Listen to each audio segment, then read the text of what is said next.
Welcome into the Illini Inquirer Podcast. It's Monday. That means it's J Leman Day here on the Illini Inquirer Podcast. Our All-American linebacker to break down a 3-0 start for Illinois. Take care of business against Western Michigan, 38-0. And we have a top 25 matchup to break down about Illinois and Indiana. Jay just inspired us to look up some stats that tell us a little bit about this matchup. But Jay, good morning. How are you? Here it is, Illinois 3-0 after a non-conference sweep. Here's the thing. I know there was a lot to be desired in that first half, right? And people were kind of like, what's going on? Look lackluster. A couple things. It just shows how far we've come, guys, that we have expectations like that. You know, I think it was maybe Jeremy. One time you got to come into the box with me when I was calling a game for Big Ten Network. It might have been an Eastern Michigan game. I can't remember which game it was. It was you and Mike Monaco, yeah. Right, yeah. Monaco. Talk about Mike Monaco. Talk about a guy who's went on a rocket ship. I mean, he's doing the U.S. Open. You know, hit him up on Instagram, and I can text him every once in a while. But good for you, Mike. I'm still doing Big Ten Network games sometimes. Usually just local radio and podcasts with a lot of inquirers. So I was there when you first got started, though. Okay, but anyway, shout out to Mike Monaco. We lost that game to Eastern Michigan. Remember, was it Mike Glass or somebody, like quarterback? It was balling out.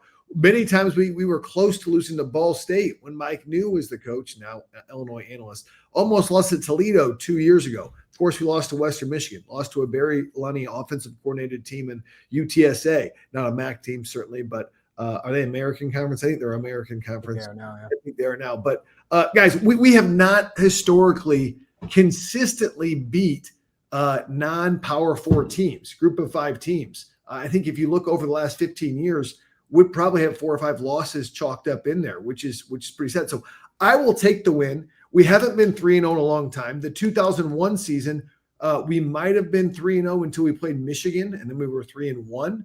I know in 2007 we were lost our first game, so to Missouri. So I mean, even in good years, guys, it hasn't been always right. I know we started 6-0 in Zooks last year, which sounds bizarre. We're just talking about. Started 6-0 in Zooks last year. But it doesn't happen all the time. Certainly happened last year. But to be there and to kind of be like, man, we got stuff to clean up. It does tell you how expectations have changed. That after a 38-0 win over Western Michigan, you're like, that wasn't a great one. Again, I know the expectations have risen, but it is worth talking about. Like, hey, they had 1 year, Jay, where they went 3-0 and swept the non-conference from 2002 to 2021. Now you've done it 3 out of the last 4 years. Right. That is a benchmark of do that more often. You're going to get to bowl games. You're going to have success. But there were. I mean, if you told me before a 38-0 win over Western Michigan, I would have said, all right, like that's a great one. You're feeling good about that. But the first half, clearly, were issues, especially on the offensive side of the ball. So let's dive into that, Jay. We'll preview Indiana, a huge matchup for the second straight year to start Big Ten play. But Western Michigan's driving, a chance to cut it to one possession, get the ball out of halftime. Great defensive stop. We'll talk about that. But another slow start for the offense. Was there anything you saw here that was similar to what you saw at Duke? And why are they having these slow starts? Well, as far as similarities, I did see, attacking the edges with, a lot of pressure, bringing more than 1 or 2 guys off of the edge and really trying to stop the stretch play and also try to get pressure from the outside on Altmaier. The one we saw where you kind of cringe when you see Altmaier against the blind side, you have Arkin on that one side. And it's almost like Arkin – you always are blocking the guy on the inside, and he kind of sees late the guy coming from the outside, and you just cringe. I think the most famous hit is, when Kentucky blew up Tim Tebow from behind. I remember it was like you could see Urban on the sideline. This is like 17 years ago. It was like, and that was not quite the kill shot that Luke took, but that's definitely not a hit that your senior quarterback taking, especially in this game. And so, That's what I get concerned about is when he takes hits and we have these negative plays. So when we see them attacking the edges, we see them stacking the boxes. I think what's concerning to me and to all Illinois fans is that it seems like when we really want to run the ball, and I've talked about this, when everyone in the stadium knows you're going to run the ball and you need to run the ball, whether it is the 3rd and 1, whether it is the 4-minute drill or you're trying to run the clock out, it seems like we struggle in the first half. In the second half, it seems we make adjustments. I don't know if that's a combination of adjustments. We're simply more physical and wear down people. A guy like Caden Fagan breaks you down over time. But we are not doing great. And when I love what Brett said, and it reminded me so much of some other coaches I've played under in the NFL and in college, is coaches hate it when you apologize to them after the play. It's like a pet peeve of them, like, oh, sorry, I missed that guy. He's talking about being preemptive of like, okay, communicate, know what's coming. That's being prepared. Let's not say we're sorry after the play. It's already damaged. Go to the next play. Let's figure it out. So it seems like there has been some communication issues. It seems like, and he even said it. I haven't seen him call out a coordinator much. He did say that Barry Lunny did botch a call on 3rd and 1, but newsflash, guys, coaches make mistakes just as much as players. So it's not necessarily a bad thing. And I'm sure Brett would say he probably made some calls in that was probably not perfect. Same with Aaron Henry. But that being said, it just seems like we're not as dominant. We're not as crisp. We're not as good at running the football that we should be for an offensive line and experienced backs that we should be. And that's discouraging for an Illinois fan because you're puzzled. Like, why aren't we better up front, especially when we face these better fronts we're going to see the next 2 weeks? I'm not going to make an excuse for an offensive line, but I think sometimes when you see pressure, you think automatically offensive line. You mentioned tight ends. I don't think they've been great blocking so far this year. I think Luke has been to blame for some of these sacks. Like, I thought J.C. Davis made a good block on the pressure where Luke Altmaier threw an incompletion. I think Luke's got to step up a little bit. But the running game, that's where I'm a little concerned, Jay. And you've mentioned it right there. Like, I'm more concerned, I think, about the run blocking from the offensive line than the pass blocking and pass protection so far. Like, what are you seeing and how does it come alive in the second half? What are you seeing that's kind of had this discrepancy of a team that looks like it's getting beat by, both Duke and Western Michigan in the run game, and then all of a sudden looks dominant in the second half? Yeah, I feel like with the offensive line more than any other position, you can, and we say this a lot in football, but for the offensive line, very true. You can have 4 guys doing a tremendous job and one guy doesn't do a great job and the whole offensive line looks bad. You can also block well, and sometimes the timing of a run play is not there. Sometimes that's the running back. Sometimes that's you didn't get up to your block quick enough, or you didn't reach a guy, or you didn't pull around time. And I don't necessarily think it's – sometimes we're being outnumbered in the box, yes. Sometimes we're just simply getting beat, which I feel like we shouldn't get beat against some of the competition. Other times, though, I haven't felt like the timing of our run plays has been very good. That's a combination of the quarterback getting the ball to the tailback hitting the hole hard, not dancing, going where they're supposed to go, and the line getting to the second level in succession, where they're combo blocking up. Combo block is having to hit the nose or the tackle and go up to the backer. I haven't felt that the timing is really crisp, and therefore it's been hard to pop off bigger runs. I think also what makes Khalil Valentine, why he looks a little bit better, is with his quickness, he's able to overcome some of the missed timing, where I think some of the bigger backs, it has to line up timing-wise, and when it does, it's a beautiful thing. That's a complex thing to kind of talk about. We usually talk about timing on kickoff and punt return. Sometimes you have those things blocked up right, and the timing doesn't open up right, or opens up too early. That also happens in the run game. I just feel like they've been a little bit out of sync on the timing. I don't necessarily know how to fix it other than reps. You feel like timing should be a strength with a veteran offensive line and some veteran backs, but it hasn't. It's not like we're getting all mauled at the line of scrimmage. That happens sometimes. But for the most part, I just feel like the timing's been off, and that's been difficult to overcome. It felt like Barry took a little while to adjust to what Western Michigan does with those huge pressure packages. But in the second half, you saw some RPOs, the one to LZ hit, the screen pass to Dixon hit at a perfect time when they were bringing a corner blitz.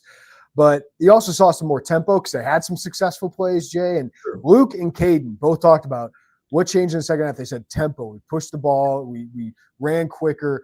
And Luke just seemed so comfortable. And he was perfect throwing the ball. The only one that wasn't completed was a Ashton Holland's drop. So what did you see second half that did it? Was it the tempo? Was it play calls? What did you see? Well, I do think they started getting the ball out quicker, and I do believe we have receivers. We have 4 or 5 receivers that can make contested catches. If you're going to run RPO, you've got to be able to make contested catches. I mean, we saw Hudson Clement make that diving catch. I know it got overturned, but it was a great effort. We also saw other guys make catches in traffic, and so you have the ability to do that. So I think the tempo helps. I do think Luke in the 2-minute drill has looked good throughout his career with the tempo and moving the ball. I know that that's kind of what he was raised in the South, and also, at Ole Miss, they're going to play with tempo. He can do that. I also think Brett loves to control the clock too. So I think some of that is, some of it is Brett wants to dominate the line of scrimmage and play at the pace that they want to play. So I think Barry and Brett kind of talk together on that. I don't think that's just like, oh, Barry says he's going to do high tempo, and I think they're going to talk together. What I like to see though is I'd like to see a quicker adjustment, okay, to get Luke going more. Started with a slow start, and I think the tempo helped. I also think we have guys that can get yards after the catch. I don't mind short throws. I feel like Hudson's has shown that he can get some yards after the catch. We've seen Beatty be dynamic with the ball in his hands. Colin Dixon is strong enough to do that. We see Ashton Hollins with a couple big plays. Even when we get the ball to the backs in space, they're able to do that. I can't say that was the same for a football team 5 years ago with Illinois, where it's kind of catch and no yards after the catch. We have guys do that. So I think a mix of short throws. What I liked last year is it seemed like they got Pat Bryant involved early, kind of like trying to get Beatty involved early as well. I'd like to see that for both Luke and for the passing game, because I do believe we are a pass to set the run team. As much as we want to be a run to set the pass team, it seems that we're more of a pass to set the run team, and that's okay. But we've got to get started faster if we're going to compete with these higher level teams. Yeah, you can't bury yourself against Indiana or USC with those offenses. You mentioned, I do feel this is a pass to set up the run team. Maybe it's different than we thought, but you got a great quarterback, and the receivers have been really, really good. But we did see that run game, the offensive line really start to put Western Michigan on their heels in the second half. Khalil Valentine, man, still got that juice. He's just got something different. But Caden Fagan got going as well. What did you see from those two backs with Aiden Lawfrey out? Well, what I love with Khalil, I think he's 100% different than all the other backs that we have. And his ability to cut back and change of direction, and also his acceleration is just different. And I do think, as Brett has talked about, it does affect the linebackers as far as, okay, you're trying not to overrun the ball all the time, and you play a smaller back like that. What I've loved with Khalil is I think I always worry about ball security. It hasn't been an issue for him, number one. And then number two, his ability to be physical at the point of attack, because he's not as small as you think. He's over 200 pounds, right? I mean, I think people think you line up to Fagan, everybody looks small. So his ability to finish runs and his vision has gotten a lot better. So, and his patience. So I give Khalil a lot of credit. I mean, Caden Fagan, I listen to you guys' podcast. And I also listened to Caden's remarks after the game. And it sounds like he's self-scouting himself too, of, hey, I need to hit the hole harder. I need to get going. He's very, very – any back is average if you don't hit the hole hard and you're just thinking too much.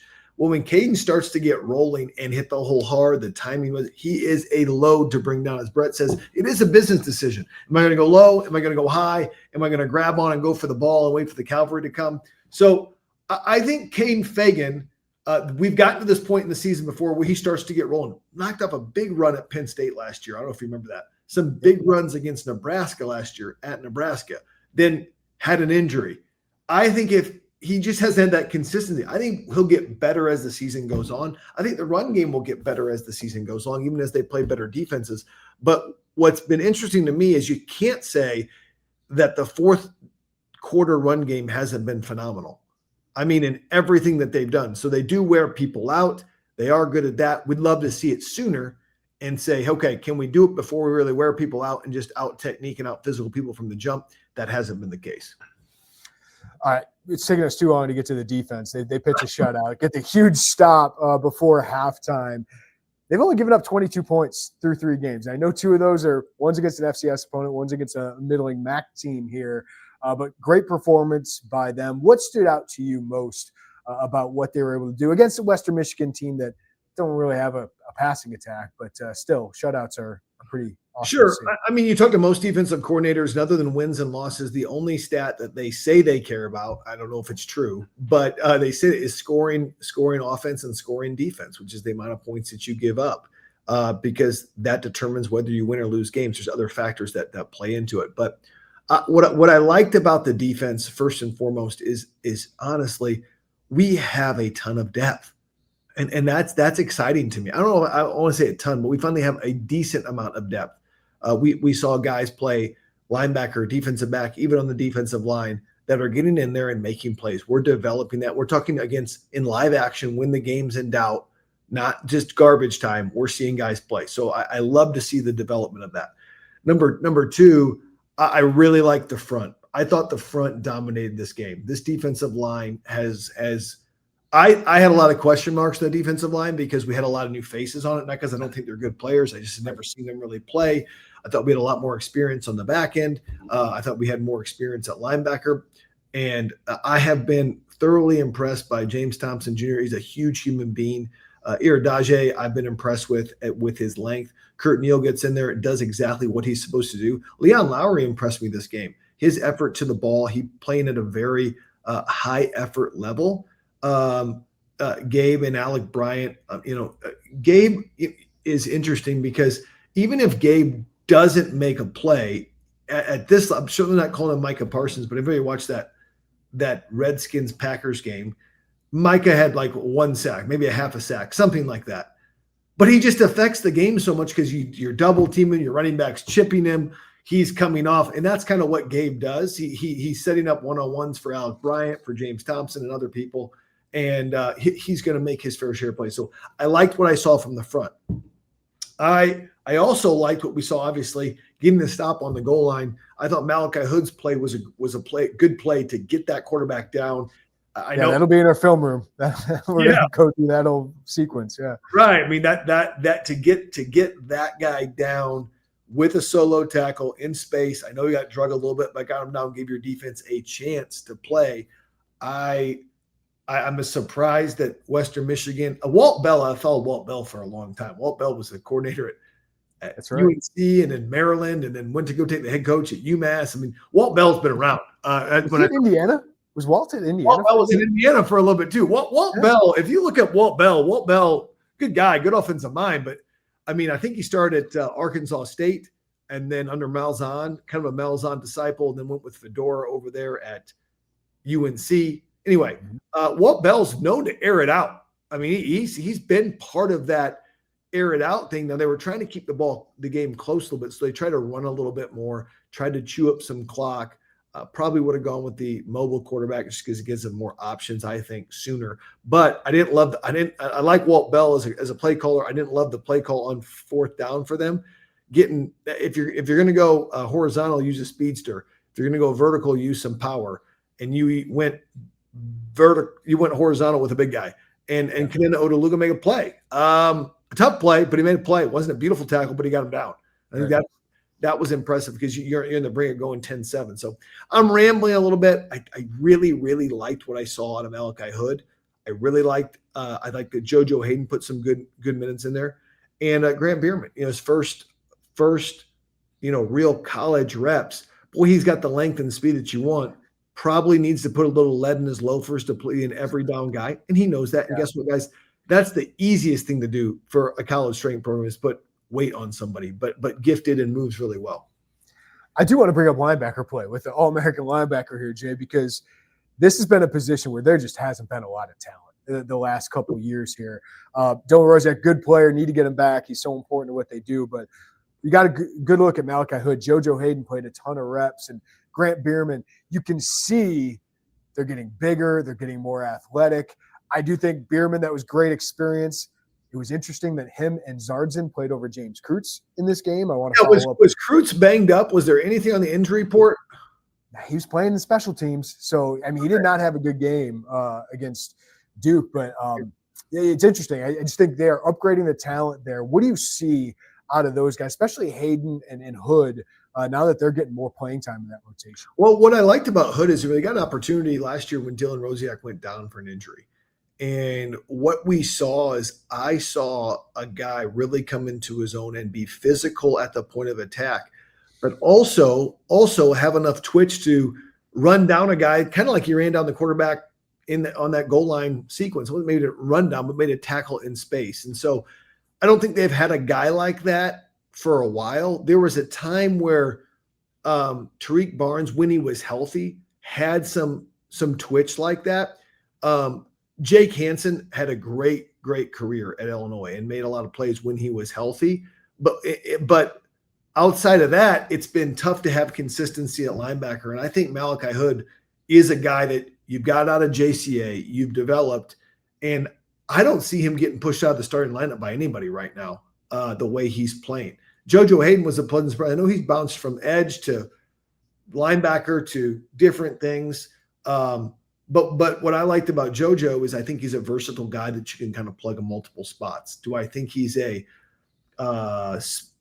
prototype inside linebacker? Probably not, but he has enough there that you're like, okay, he can fill in. I also think that that Kanina Odeluga in sub packages is a good mix-up. He's a good blitzer. He's good, powerful point of attack guy. So he's a good sub package guy.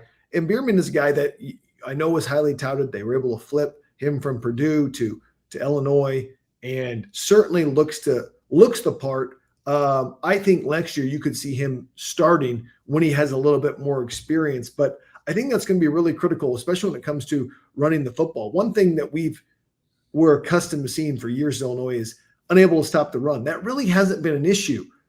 Last year we had some issues as far as bending but don't breaking. We hope people wouldn't run the ball on us, but this year it hasn't really been an issue. Now we haven't played great rush offenses, and I wouldn't call Indiana a great rush offense. I don't, and neither is USC. They're more pass happy RPO stuff, but it all starts with stopping the run. And again, I don't want to take that for granted. It starts with the front seven playing those linebackers and defensive front.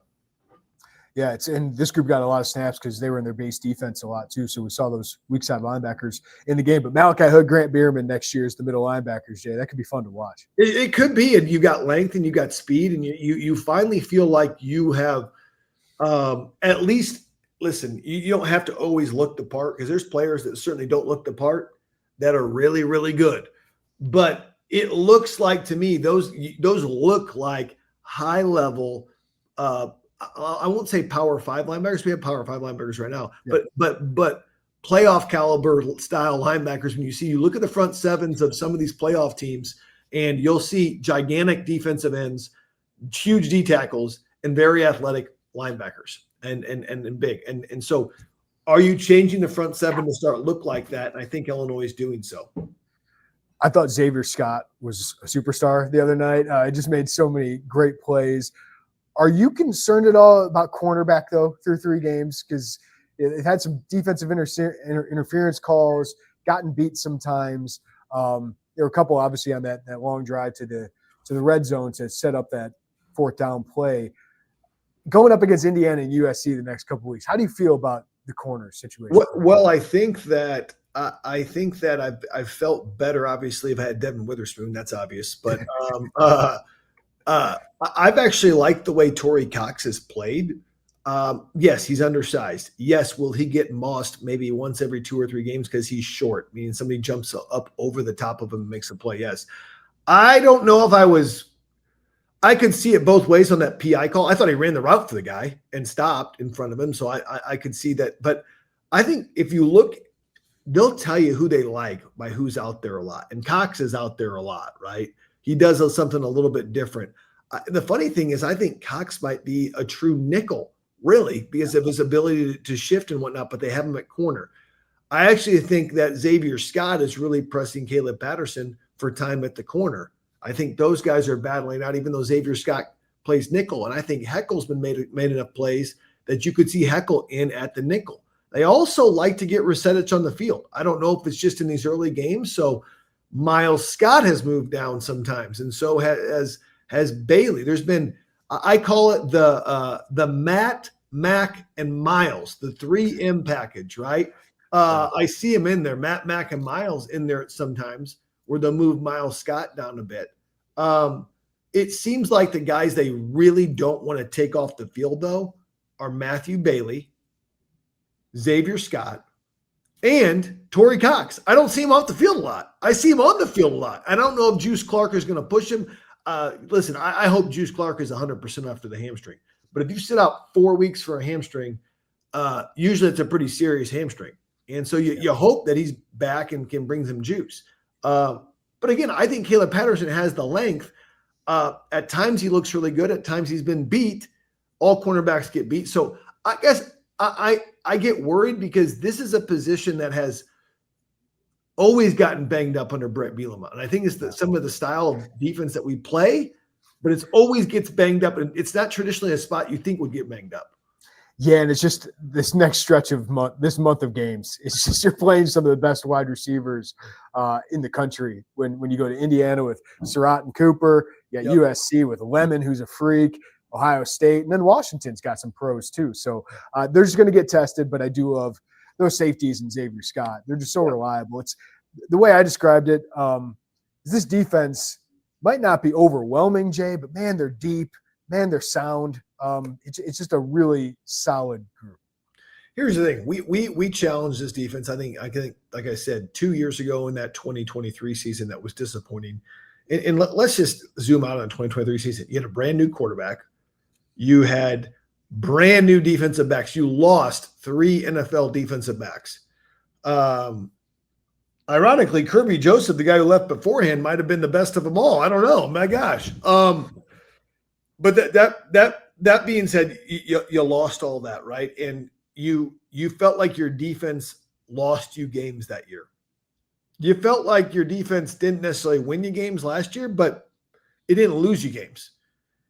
I felt like the defense won us the game at Duke. I know you outscored them a ton in the fourth quarter and the third quarter or whatever, 26 points or whatever. I chalk that Duke game up to being won by the defense by keeping us in with the turnovers and everything. We said that this defense had to win 2 or 3 games for this team. I believe they did that with Duke. And I believe if they're going to win against Indiana, USC, Ohio State, or Washington, and other teams, but let's just say those 4 because those are the 4 marquees. I'm certainly not discounting Purdue. Anything can happen in that Purdue game. Your defense is going to have to win you at least one of those games. At least one of those games. Because offense is all about execution, and sometimes you just don't execute the way you want to execute. And so if that defense can do it, I think Illinois will come out of this stretch pretty well. They came up to the challenge in Duke. I give the defense the credit for winning that game against Duke. The 5 turnovers, I don't think you can say it any other way. And if you could get 2 or 3 games won from your defense alone, you can be a playoff team. And that's what could happen. And so I'm not to get hyperbolic here, but that's just the facts of good football teams.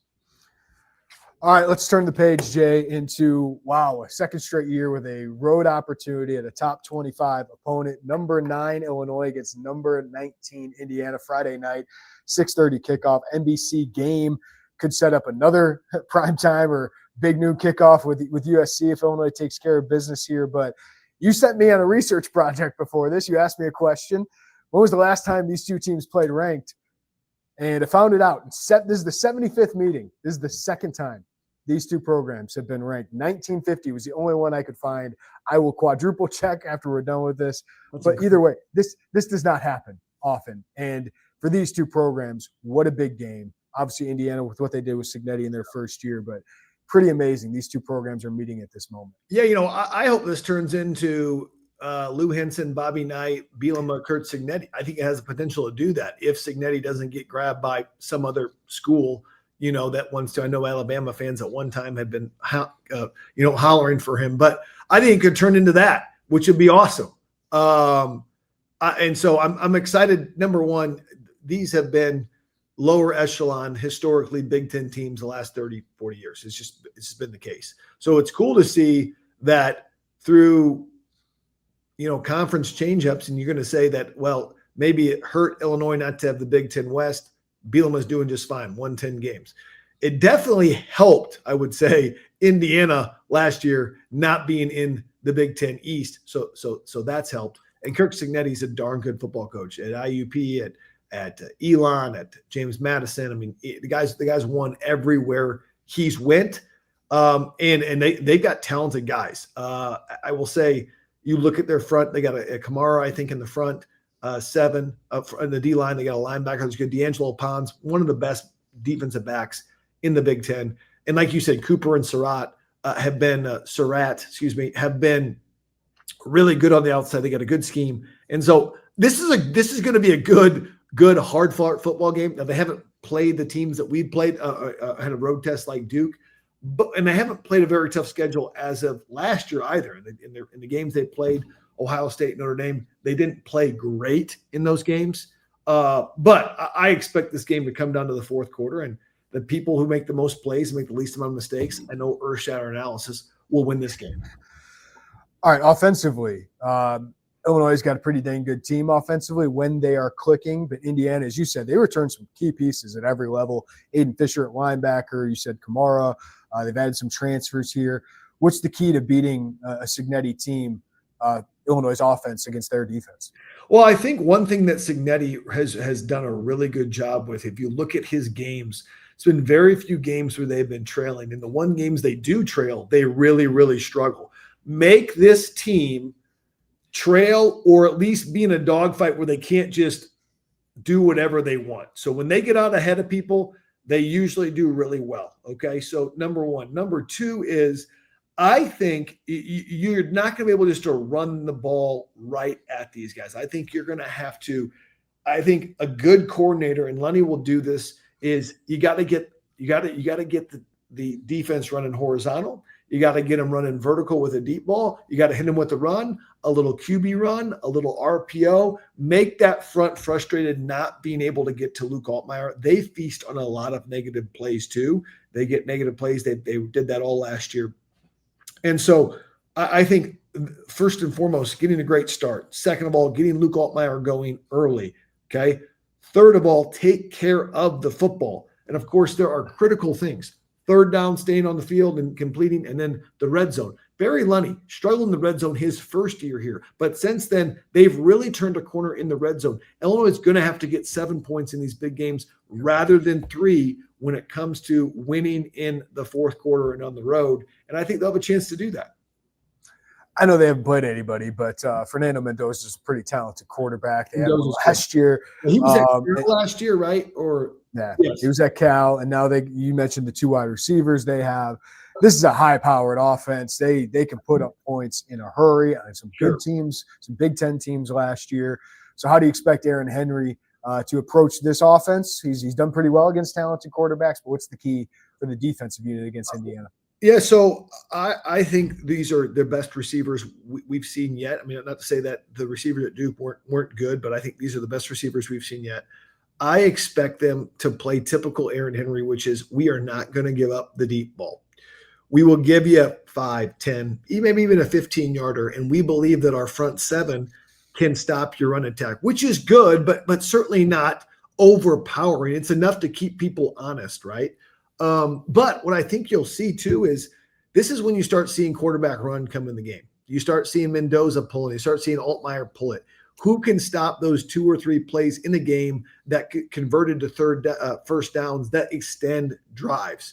And so if Illinois can stop with their front 7 the rush attack and really play their zone coverage and be strong underneath and have somebody over the top, I think they're going to make Indiana work for their points, but you got to make them work for it. They have had a large amount of big plays with both of those receivers that have opened up games. And so you got to limit explosive plays. You got to win the turnovers. And then in critical junctures on defense, right, you got to get off the field on third down. And we've got to somehow, if they're going to throw deep to Surratt or to Cooper, you've got to get pressure. And that's where you feel like, okay, Gabe, James Thompson, can you get home? Can Alec Bryant get home? Can Leon Lowry get home? All the basic things, but I think it just gets heightened. And I think what we have to be prepared for is, when you go in a conference environment, the speed of the game always goes up a notch, okay? We probably saw that speed against Duke. I think it'll be up a notch even against Indiana. Night game, first conference opponent on the road. Who plays the fastest, earliest usually gets a lead and can finish it off. Indiana really hasn't played anybody. Old Dominion might end up being a better looking win now that they beat Virginia Tech. Yeah. Brent Pry gets fired there. But Illinois has tested itself on the road. Duke lost to Tulane. I still think Duke's going to win. I think Tulane's really good. Tulane beat Northwestern worse than Oregon beat Northwestern. Tulane beat them like 52-14 or something like that. And I think what Oregon win 34-14 or something like that. So I think Tulane's a good team. I think Duke is a good team as well. I don't mean to go sideways here, but if you're an Illinois fan, you had to be happy that Notre Dame lost against because Notre Dame is a team that historically will just continue to take a playoff spot with 12 teams with no conference championship or anything, and Clemson lost. So you feel like, okay, if they got one or two more losses, you maybe get them out of the playoff picture. Now, none of that matters unless you win these next two games and you're really in the front seat. But just thinking out loud with Illinois fans so we can dream a little bit.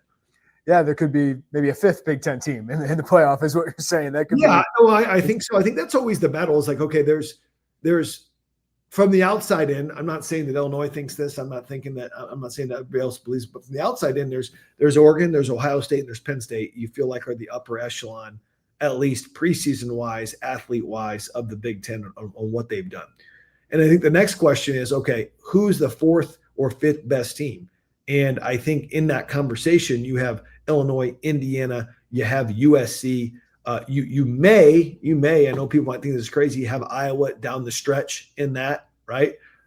There's one more team in there, maybe Michigan, maybe, right? I mean, Nebraska, maybe, right? Maryland's really untested. I mean, they have Malik Neighbors and they always have athletes, and Loxley can score. I don't know how they'll finish, but UCLA, that we know with Deshaun Foster getting like that's a dumb. I watched that New Mexico game on Friday. I was just shocked to see New Mexico come into the Rose Bowl and do that. So yeah, I guess there's still a lot to be. We'll find out in the next 2 weeks, right? It'll clear up. But who's that fourth or fifth best team? Yeah. How do you feel about Illinois going into this stretch, Jay? These back-to-back games against ranked opponents. Well, I think you always want to be healthy. I think for the most part, Illinois is healthy at key positions. So I want to be healthy. Do I think we're playing our best ball? No. Do I think the team can play a lot better than they did? Yes. Am I happy that we're 3-0? Yes. Do I think that we have the advantage at the quarterback position in a lot of the games we play? I do.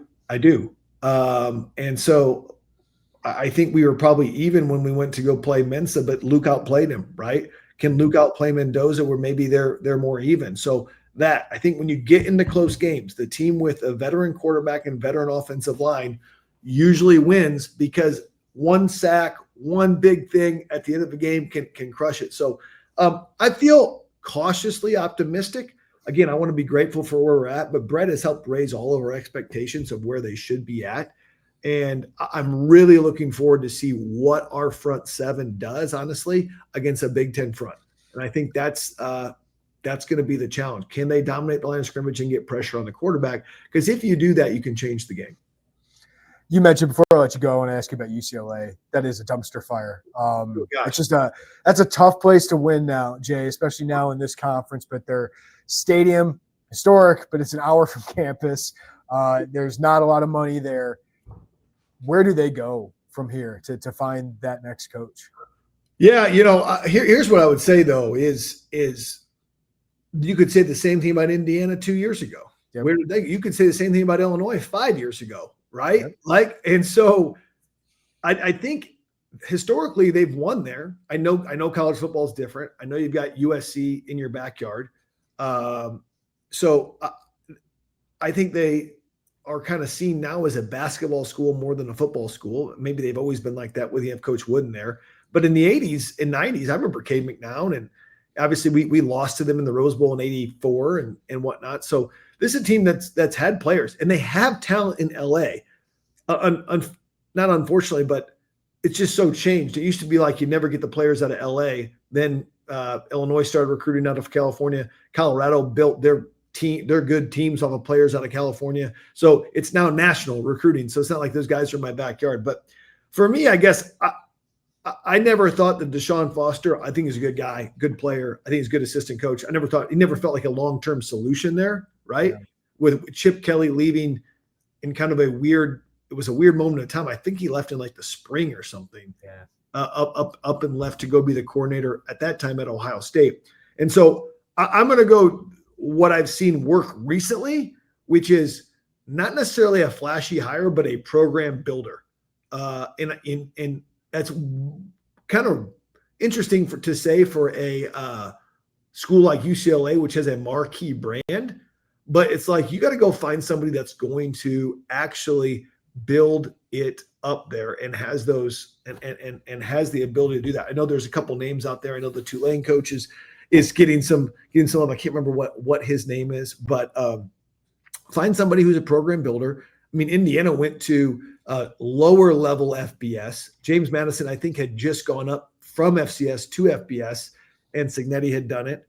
And find a track record of a guy who wins, and a guy like Lance Leipold, who worked his way up from Whitewater to Buffalo and then to Kansas. That seems to be what's working in this day and age when it comes to player development and retention, rather than getting the flashy hire and trying to get a bunch of people in the portal. It hasn't always gone great. Get a program builder. Do I have a name for that? Probably not, but there's somebody out there, I'm sure. And the guy they just lost to, Jason Eck, is an interesting one too. Out of New Mexico, one at Idaho, one at a bunch of places. So yeah, he's an interesting guy. With Jason Eck 2 years ago, the Idaho-Indiana game. I'm sure all you guys watched the Big Ten Network. It was Tom Allen's last year. Eck's a hilarious guy. Number one. Number two, he was the offensive coordinator at South Dakota State, and won some national titles, and then went to Idaho. Good football mind, good program builder. That's a name right there that you could say, hey, this guy's the real deal. He coaches New Mexico himself. Yeah. So if you get beat by that guy, it's like when Wisconsin almost got beat by Utah State when they're like number 2 in the country under Bielema or something like that, and then they end up hiring Gary Anderson as well because Utah State almost beat him. So it's always good to see the guy up close who you're going to hire as coach. Well, J Leman, we're going to learn a lot about Illinois. Fun time for this program to have these kind of matchups coming up the next 2 weeks. We'll catch up with you next Monday, but appreciate the football knowledge as always, man. Always fun, guys.